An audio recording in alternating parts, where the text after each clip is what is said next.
So here's my inevitable and obligatory how to find your style video. How to find your style. Something that almost every artist nowadays is asking themselves or has asked themselves. It's a tricky subject because I don't think there really is a definitive, this is how you do it. Which is why I'm going to say that this video isn't a step-by-step guide or anything like that.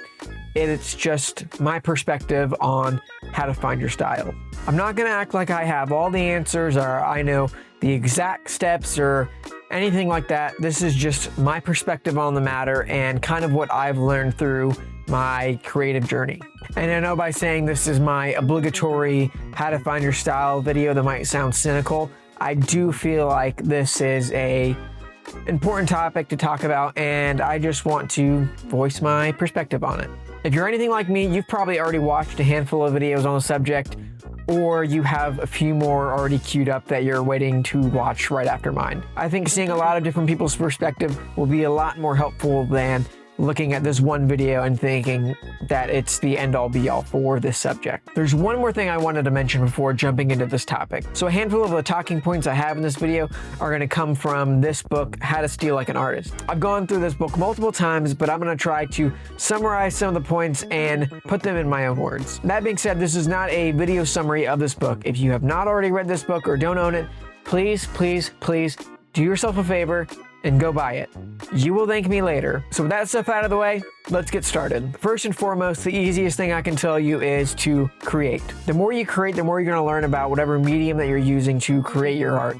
You're gonna learn what you like, what you don't like, the processes that you like to use. There's a lot of stuff that you're gonna learn just by creating. I know this seems like a really obvious point, but I can't overstate it enough. I went through a 365 poster day challenge where I make a poster every single day for a year. And honestly, it changed my life. Being that creative that often really helped me learn a lot of things, try a lot of things, and that was a huge deal in figuring out what my style was and what I liked, what I didn't like, and much more. I actually did a video where I talk about what I learned from this challenge, which will kind of go along with what I'm talking about in this video. So if you're interested in that, I'll leave a card up above so you can check that out. But to finish up this point, let me quote Steal Like an Artist. Inertia is the death of creativity. You have to stay in the groove. When you get out of the groove, you start to dread the work because you know it's going to suck for a while. It's going to suck until you can get back into the flow. So the more you create, the easier you're going to be able to create, and that's going to be able to help you find your style.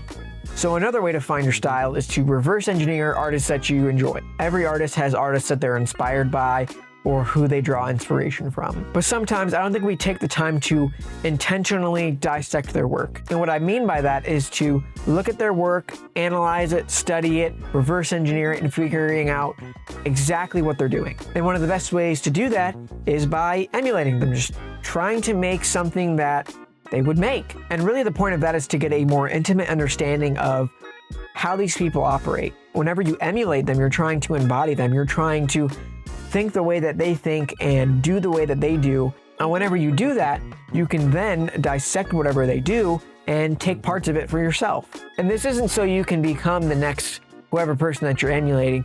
It's so that you can get a more intimate understanding of who these people are and how they operate. But truly the only way to really understand exactly what they're doing and how they're doing it is to emulate them. And if you don't believe me, take it from Salvador Dali. Those who do not want to imitate anything produce nothing.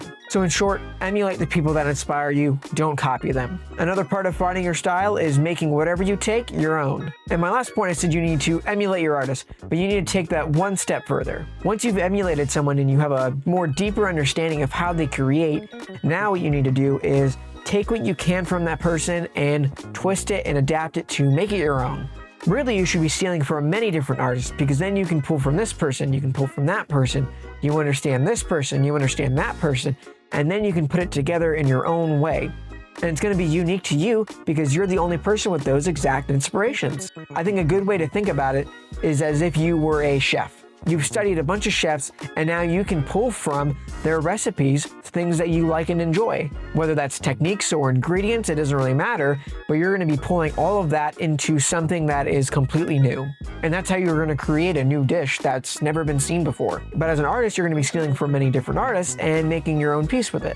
You just have to make sure that whatever you're stealing, you're making your own. Another way to find your style is to make what you wish existed in the world. This is definitely easier said than done, but really it's just all about experimenting and trying putting things together that haven't been put together before. You know, it might sound crazy, but maybe you like country music and drum and bass music, and you want to figure out a way to put those two together. Now, on the surface, that might sound like a terrible idea, but there might be a way in which you can do that that is really exciting and really well executed. What it might look like is taking the song structure from drum and bass and using it in a country song. Or maybe it's using specific rhythms from drum and bass in country songs. Or maybe you're taking chord progressions from country and using them in drum and bass. There's obviously a lot of experimentation that could be done to kind of figure out a way to combine these two. But by doing that is where you're going to find something that's unique. So if there's two things that you're really passionate about that you wish could be one thing, maybe that's what you need to do, is to try to put those two things together in a way that hasn't been done before.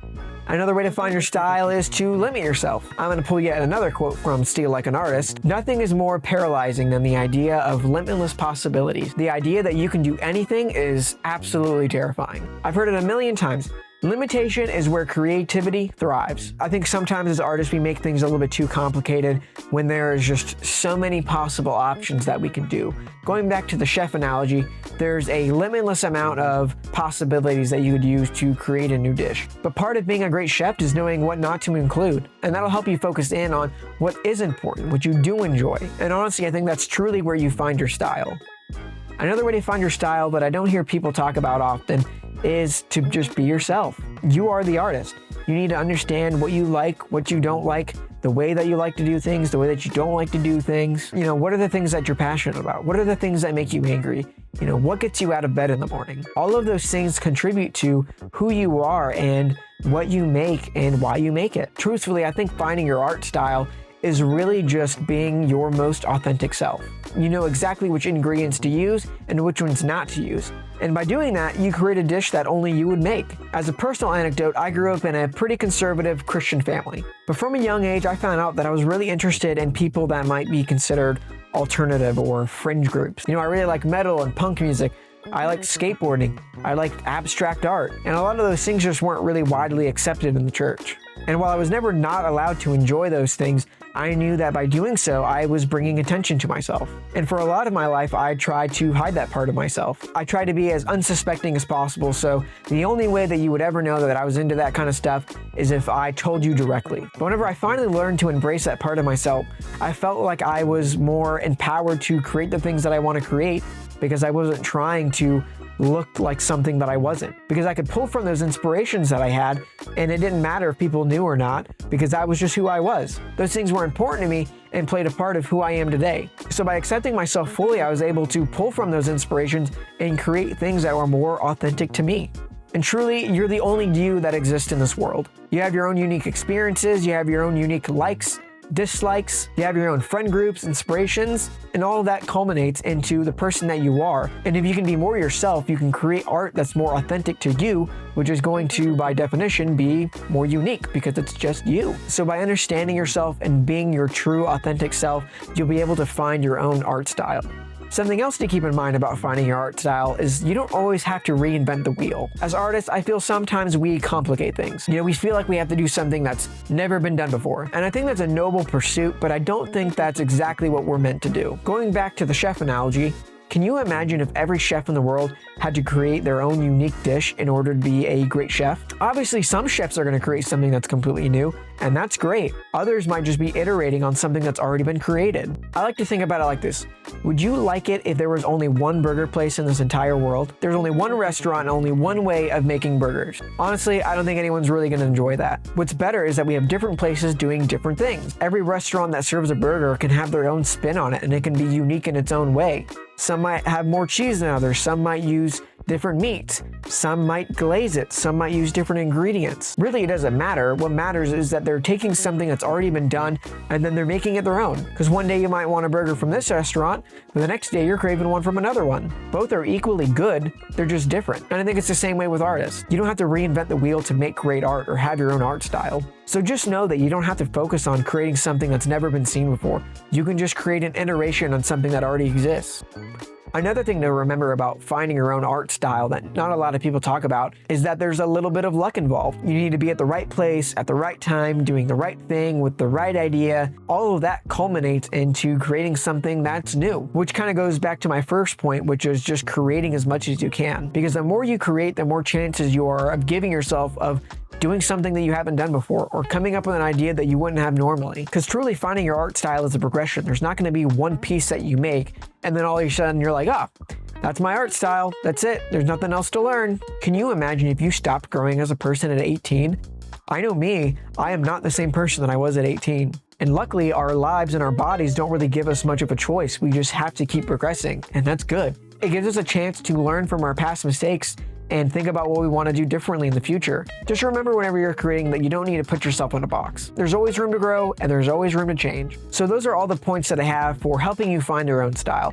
But before I end the video, I wanted to talk about one other thing, and that being what the true point of finding your style is. I wrote down a quote and I want to share it with you. Maybe the point of finding your art style has less to do with you being the most unique or talented person in your field. Maybe it's more about you being your most authentic self and creating art that only exists because you made it. Like I was saying earlier, I truly think the only way to find your art style is to be authentically you. There's not another person in this world that is exactly like you. And because of that, if you're creating art that truly reflects that, it should be completely unique to you. It may look similar to other people, but it's still going to be different because no one is you. The only person that can make the things that you can make are you, because you're the one making them. But really, that's just my perspective. What do you think of that? There's really not a one-size-fits-all, so I really want to encourage everybody to voice their own opinion on the matter. If you have a point that you want to add or have a question that you want to ask, leave it in the comments. Let's help each other out. But that's it for me. Hopefully you found this video insightful, and if you did, I'd appreciate if you would check out the rest of my channel and consider subscribing.